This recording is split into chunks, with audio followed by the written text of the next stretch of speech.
Hi guys, getting here. It's been a while. No, because of work. I've been so busy these days.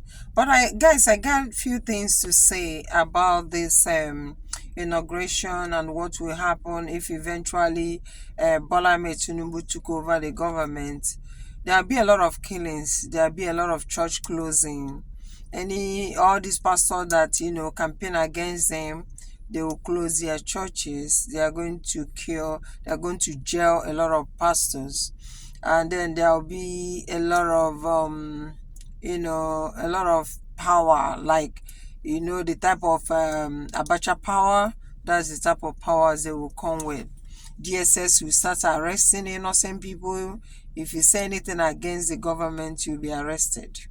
So there will be a lot of, and the judges, they are going to threaten so many of them, and the lawyers. And this Nnamdi Kanu, they are planning two things: either to release him so that the Igbos will say, "Oh, good," or they will kill him. They will kill him in order to get to P2B and the Igbo people. And then, if they release him, they are going to inject him in such a way that he'll be like a vegetable. He won't be talking anymore like he used to. So there's a lot of more stuff. There are evil plots. All these Bola Ahmed Tinubu boys, they will be arresting people with DSS, with police. So you don't talk anymore. If you talk, you go to jail or you'll be killed. So that will be the thing. They are going to frustrate everything about this judicial this election court that is going on, election whatever appeal that is going on. They are going to frustrate it. You can imagine they kept on disobeying the court order when they are not inaugurated yet. So think about it. When he eventually sworn in as the president, how do you think him and Shatima will ever respect the government? I mean, respect the law or listen to anybody. So they were trying to, kill at will. They will never want to give up the position. Never. Not even if Bola Ahmed may want to, but Shetima will never.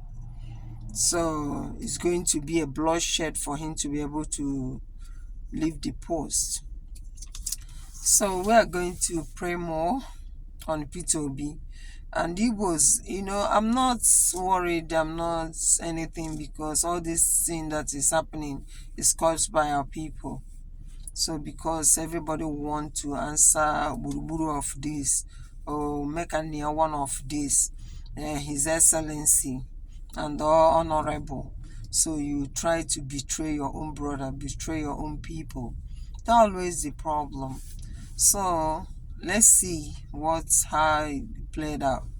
But we'll keep on praying that eventually P2B will get his mandate, because he got every evidence, every stuff to get his mandate back.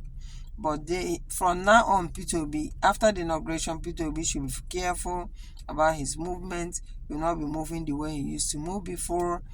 He should just be careful. That's all. We keep him in our prayers. Okay, guys, thank you for listening. Always subscribe to my YouTube channel and my Facebook channel, Nnenna TV. Please always follow me and subscribe to my YouTube channel and follow me. I need up to 1,000 followers and 1,000 subscribers for me to be able to go live. Thank you and God bless. Bye.